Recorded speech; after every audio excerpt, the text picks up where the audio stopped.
은혜로 사는 성도에게 돈과 경제를 말하지 마세요. 무엇을 먹을까, 무엇을 입을까 걱정하지 말라고 주님께서 말씀하시지 않았습니까?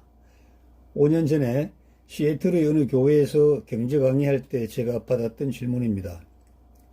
은혜란 무엇입니까? 산호라면 지치고 기력이 소진되고 마모되고 계획이 산산이 부서져 버리고 막다른 골목에서 어찌할 수 없는 상태에서 주저앉아서 죽지 않은 것만도 살아있는 것만도 천만의 다행이요 만만의 행복이라고 느끼면서 절대적 존재에게 감사하는 마음, 이 마음이 은혜를 느끼는 것일까요? 이런 정서는요, 불교가 추구하는 도의 상태와 유사합니다. 물속에 빠진 사람이 지푸라기 하나 발견하고 저 지푸라기를 잡기만 하면 살아날 수 있을 것 같다는 확신으로 온갖 노력을 다하는 그 상태의 심리 상태와 유사하죠. 불교 경전에는 이러한 에피소드가 있습니다. 아낙네가 어린아이 둘을 데리고 물을 건너야 되는데 홍수가 나서 물이 많이 불었어요. 그래서 하나를 업고 하나를 손에 잡고 건널 수가 없어서 한 아이는 이쪽에 두고, 큰 아이겠죠, 어린 아이를 업고 가서 물 저편에 내려놓고 뚝방에 내려놓고 다시 돌아와서 이쪽에 아이를 데리고 가려고 하는데 그 사이에 큰 독사 한 마리가 와서 그 어린아이에게 혀를 날름날름거리면서 다가드는 겁니다. 자, 이 엄마가 어떻게 해야 됩니까? 이 어찌할 수 없는 상태에서 도를 깨우친다, 이렇게 경전은 얘기하고 있거든요. 여러분, 우주 만물을 창조하신 엘로힘 하나님께서는요, 우주의 질서 속에 우리의 삶 속에 갈무리해 두신 무궁무진한 복을 찾아 누리고 복되게 살면서 하나님께 감사드리는 것, 이것이 진정 은혜가 아닐까요? 부족하고 연약한 인생과 늘 함께 하시면서 사랑으로 우리를 보살펴 주시고 우리가 알든 모르든 상관하지 않으시면서 다양한 형태로 여러 가지 우여곡절과 환난 신고 속에서도 우리를 구원하시는 여호와 하나님께 늘 아뢰고 영감으로 응답받아 삶에서 실천하면서 살아가는 우리 모습, 이 모습이 진정 은혜로운 모습이 아닐까 생각합니다.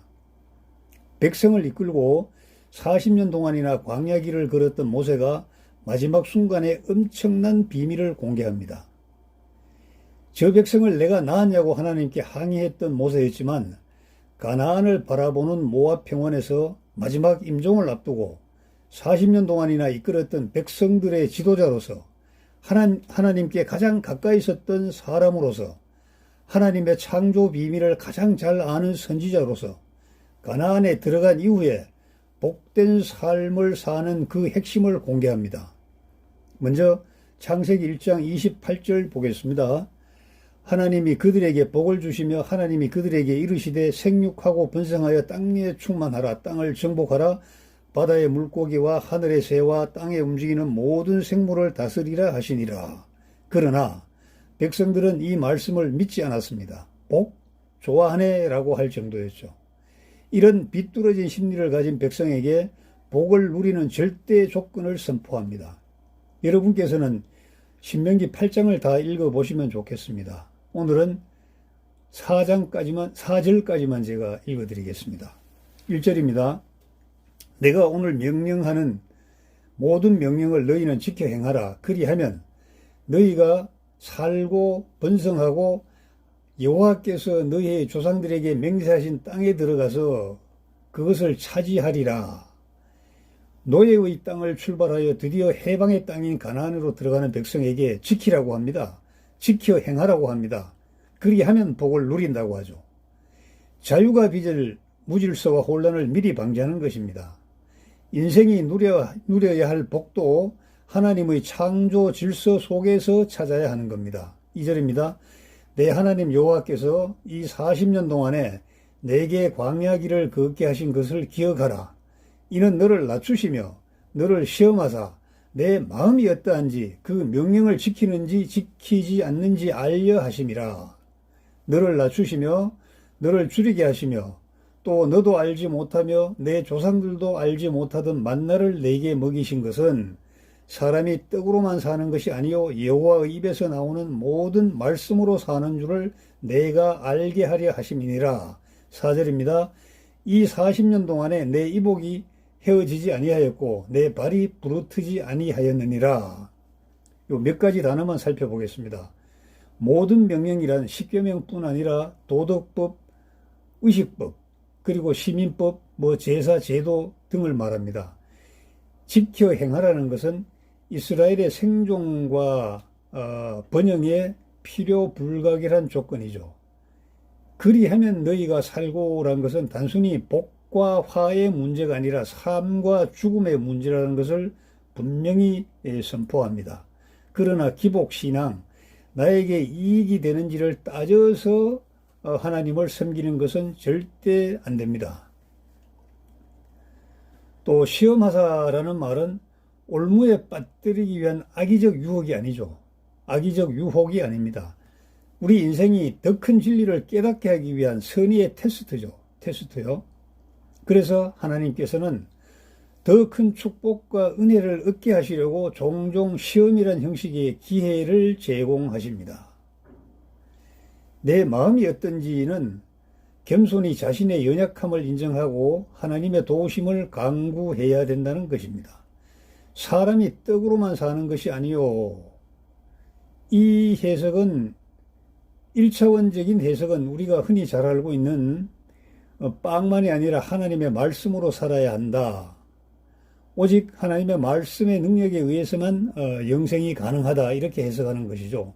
요거는 1차원적인 해석이고요. 좀 더 깊이 들어가면은 인간의 영혼뿐 아니라 육체적 생명을 유지하는 데 필요한 것은 일반적으로 빵인 것은 맞아. 경제를 인정하는 것이죠. 그러나 하나님께서 명하여 내시는 만나와 같은 특별한 것으로도 인간 생명을 유지할 수 있다는 의미가 있습니다.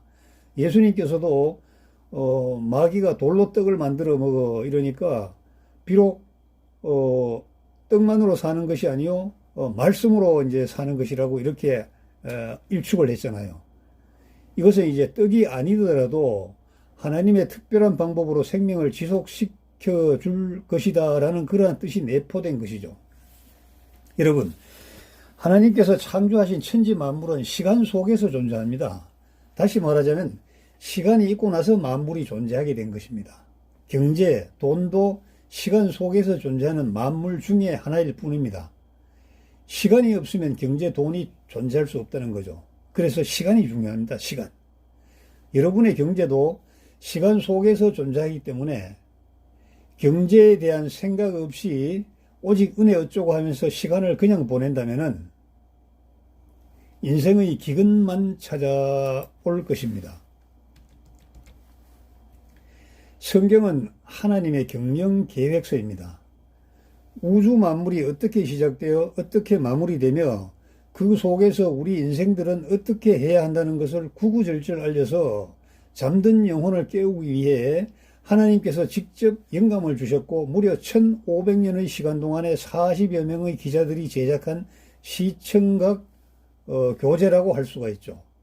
잠언 20장 18절을 보겠습니다. 경영은 의논함으로 성취하나니 지략을 베풀고 전쟁할지니라. 여기서 이제 카운셀, 충고, 조언, 의논, 굿 어드바이스, 이거는 타우블라, 원전에는 타우블라인데 이거는 지도한다, 조언한다는 겁니다. 그러니까 경영이라는 것은 여럿이 모여서 수군수군 하는 것이 아니라 먼저 공부하고 경험한 사람이 주도하여 많은 사람에게 알려주고 그들의 의견을 다시 종합해서 더 좋은 방향을 추구하는 그 일련의 과정입니다. 권 박사님, 젖과 꿀이 흐르는 가나안이란 말이 뭔지 아세요? 제가 질문을 받았습니다. 거기 가면요, 돈이 된다는 말입니다. 음지와 금지를 동그랗게 말아지고 돈이 없으면 선교고 뭐고 되는 것이 없어요. 이렇게 말했어요. 호주 선교사로 활동하시는 분의 말씀입니다. 은혜 하지만요, 결혼하고 전셋집 구할 때 돈이 없어서 진짜로 고생했어요. 경제를 무시하면 절대 안 되어요. 마포에 있는 어느 학교, 고등학교입니다. 교목이자 전방사단의 군목이 회고한 말이었습니다. 저는 목사로서 돈을 버는 방법을 알려드리는 것이 아닙니다. 하나님의 말씀인 성경의 경제와 경영의 원리에 적합한 세상의 방법을 찾아서 성도 여러분이 실천하도록 알려드리기 위함입니다. 여러분, 성도는 가난하고 교회는 부자가 되는 것은 잘못된 현상입니다. 성도가 부자가 되고 그 영향으로, 그 여파로 교회의 재정이 원활해져야 하는 것입니다. 저와 여러분은 재물에 대한, 돈에 대한 가식과 위선을 우선 벗어 던져야 합니다. 여호와 하나님께서 창조하신 복을 누리고 사는 저와 여러분이 되면 좋겠습니다.